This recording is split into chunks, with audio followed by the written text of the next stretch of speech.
ওই ঢপবাজি I love you ওসব হবে না। 10 বছর হয়ে গেছে ভাই, অনেক দিন হয়ে গেছে,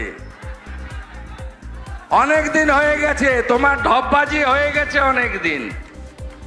রাস্তার পাশে কিছু লোক দাঁড়ায় সিনেমা করো বলে, ভোটে তোমাকে ফাঁকা করব। মেদিনীপুরের লোকেরা আমার সাথে থাকে, ওই ঠগি পিসির সঙ্গে থাকে না, বারে বারে প্রমাণ হয়েছে। আর এখানকার সাংসদ কতদিন হয়েছে তার বয়স? 10 বছর। তো আপনারা জানেন পার্লামেন্ট 100 দিন হয় বছরে, 10 বছরে 1000 দিন পার্লামেন্ট। 10 দিন গেছে এই বেটা, 10 দিন গেছে পার্লামেন্টে। এর বক্তৃতা ওই পার্লামেন্ট বন্ধ হওয়ার আগে 1.5 মিনিটের একটা বক্তৃতা করে যে আমার ঘাটার মাস্টার প্ল্যান চাই, দিয়ে রেকর্ড করে ছেড়ে দেয়। মিথ্যা কথা। 10 বছরে কাজ করেনি। এমপি ল্যাডের যে 50 কোটি টাকা 2 বছর কোভিডে বন্ধ ছিল, 2 বছর বাদ যাবে।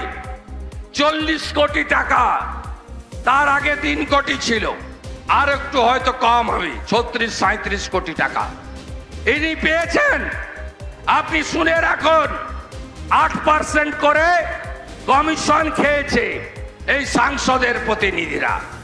আর সোলার আলো ছাড়া ইনি অন্য কোনো আলো জ্বালাতে জানেন না, ওখান থেকে ভালো মাল পাওয়া যায়। এই সাংসদ বছরে আপনি কবার দেখেছেন? পিংলা বলুন তো, কবার দেখেছেন আপনার 10 বছরে? দেখেছেন খেলা মেলা?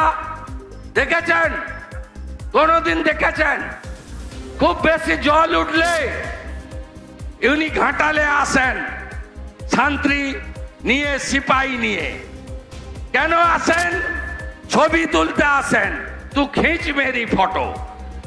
যেমন মমতা ব্যানার্জি এসেছিলেন 22 সালে, শুকনো ডাঙায় দাঁড়িয়ে আছেন, জল নেমে গেছে, হঠাৎ করে চটি খুলে নেমে পড়লেন জলে। কেন? পা ভেজাবো, ছবি উঠবে, আর ছবিটা দেখিয়ে বলবো মা মাটি মানুষ, আমি তোমাদের প্রতিনিধি। এই সাংসদকে ভোট দেবেন। ইনি এনামুল যে গলু পাচার করেছেন, তার ভাই পিন্টু দুবাইতে লুকিয়ে আছেন, তার অ্যাকাউন্ট থেকে 5 কোটি টাকা ভারবেলি নিয়েছেন, আর 65 লক্ষ টাকা অ্যাকাউন্ট ট্রান্সফার হয়েছে।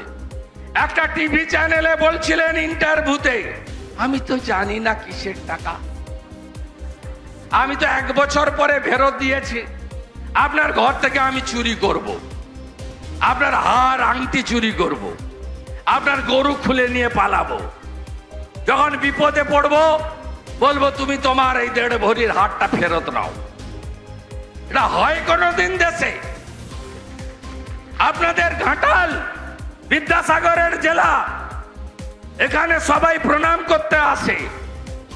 আজকে বলুন, এই রকম একটা সাংসদকে দ্বিতীয়বারের জন্য জেতাবেন?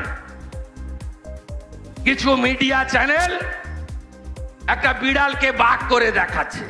এদের অন্য জিনিস আছে, এদের অন্য ব্যবসা আছে, টিআরপি বাড়াতে হবে। আপনার গাঁয়ের লোকের কি হবে? গাঁয়ের লোকের এতে কিছু হবে না।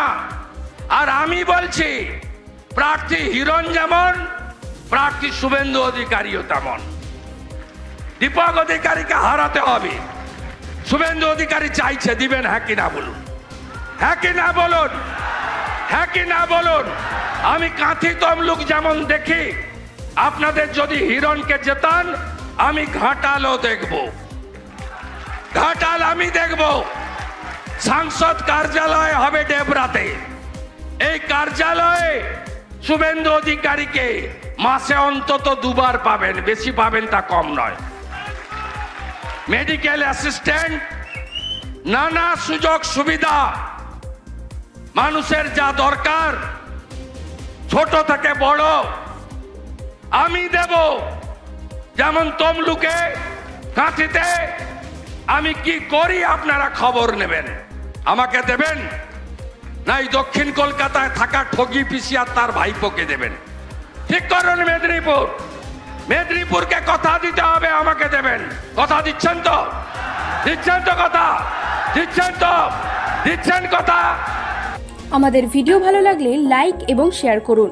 কমেন্ট সেকশনে গিয়ে জানান আপনাদের মতামত। আরও ভিডিও পেতে আমাদের চ্যানেল সাবস্ক্রাইব করুন এবং প্রতি মুহূর্তে খবরের আপডেট পেতে প্রেস করুন বেল আইকন।